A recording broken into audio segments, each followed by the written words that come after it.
Halo profesional, berjumpa kembali di channel YouTube saya, Johnson Afonso, trainer profesional.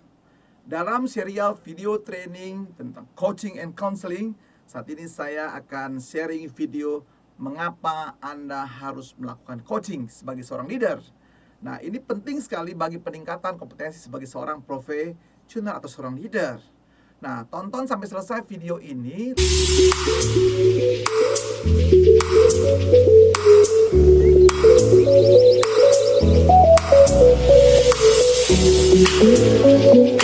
Mengapa leader bertanggung jawab untuk melakukan pembinaan atau melakukan coaching? Dan kedua, membimbing atau counseling kepada anggota timnya atau bawahannya di sini. Ini yang menjadi dasar, ya. Yaitu pertama, memang ini tanggung jawab leader biasanya muncul di dalam job description, yaitu membina, membimbing bawahannya supaya bisa menghasilkan target yang telah ditetapkan kepada dirinya dan bawahannya, kan begitu ya. Jadi dasar pertama adalah memang dalam rangka menolong bawahannya mencapai target yang ditetapkan dengan periode waktu tertentu. Itu pertama. Yang kedua adalah dalam rangka melakukan kaderisasi, yaitu bawahan dikader supaya apa?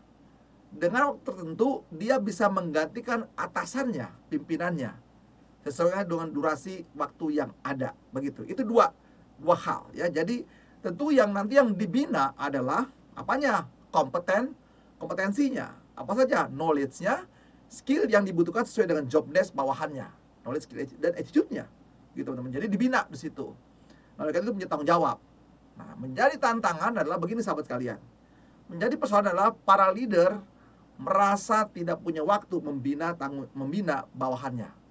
Merasa tidak punya waktu atau tidak punya tanggung jawabnya leader membina bawahannya. Itu kan tanggung jawabnya HRD dalam pengembangan manusia. Nah, itu ya jelas ya. Jadi pusing juga. Tapi pertama kalau soal waktu itu bisa diatur. Time management. Leader bahkan di beberapa referensi top leader dunia ya, seperti Jack Welch gitu ya, General Electric, 2/3 waktunya habis membina karyawannya, membina para pimpinannya dengan target ya, kita harus menjadi terbaik, nomor 1 atau nomor 2. Kalau nomor berapa perusahaannya, tutup saja. Jadi membina para leader, dia keliling-keliling membina, mentraining, mengembangkan bawahannya. Lihat ya, tugas leader. Nah, ini menjadi tanggung jawab. Soal waktu tergantung Anda memanage seperti apa waktu Anda. Yang penting juga berpikirnya adalah mereka, bawahan adalah membantu Anda mencapai sukses. Kecuali Anda bisa kerja sendiri. Jadi bawahan diadakan untuk menolong Anda sebenarnya. Jadi tugas Anda adalah menolong bawahan supaya bisa menolong Anda. Lihat saya prinsip ya, bahwa Anda sedang ditolong oleh bawahannya. Oleh karena itu, tolonglah bawahannya untuk mengembangkan dirinya, kompetensinya, supaya dia bisa mencapai target. Targetnya dia adalah bagian target Anda dari sukses, begitu ya. Nah, kalau dia gagal, maka gagallah Anda sebagai seorang leader. Jadi itu menjadi tanggung jawab, menolong untuk ditolong. Tonton sampai selesai video ini, lalu ingat subscribe, klik loncengnya, beri tanda like, komen positif, kemudian share video ini kepada sahabat-sahabat Anda lainnya. Yang kedua, masalah beban pembinaan. Ada hal-hal teknis sahabat sekalian yang memang dikerjakan oleh Anda sebagai leader, teknisnya. Memang ada juga aspek tertentu yang bagian dari HRD. HRD misalnya tentang policy company, masa percobaan, penanggalan introduction segala macam ya, itu boleh bersama. Tapi kalau sudah bicara teknis, ya HRD nggak bisa lah sahabat sekalian, mesti Anda sebagai leader begitu ya, tanggung jawab Anda, karena memang Anda jagonya di bidang produksi kah, di bidang mesin dan sebagainya, bidang keuangan. Jadi Anda menguasai secara apa kompetensinya, apanya, knowledge-nya, skill-nya, attitude-nya. Nah, itu penting sahabat sekalian. Jadi alasannya jangan serahkan ke HRD, serahkan ke diri Anda, bahwa Anda punya tanggung jawab profesional di situ. Dan bahkan sahabat sekalian, itu menjadi bagian dari job desk Anda, biasanya kalau ditulis, yaitu membina karyawan dan timnya. Nah, jadi alasan apa lagi sekarang? Tidak ada alasan lagi, Anda tanggung jawab gitu ya. Nah, kalau Anda mengalami, wah saya tidak pede gitu ya, tidak percaya diri, dan latih percaya diri, kesempatan Anda, atau bahwa Anda lebih pintar. Nah, jangan begitu itu misalnya dia belajar begitu ya. Yang jelas bisa nanti suatu saat ilmu Anda dengan sebagai leader gitu ya, kompetensi Anda bahkan bisa sama. Nanti saya akan sharing ya ke Anda ya, cara-cara teknik-teknik bagaimana ketika Anda ilmunya sudah sama. Ya, tinggal nunggu kapan dipromosi dianya begitu ya. Dan memang secara prosesnya bahwa orang-orang yang di coaching, di counseling, dia punya waktu tertentu dia. Ya.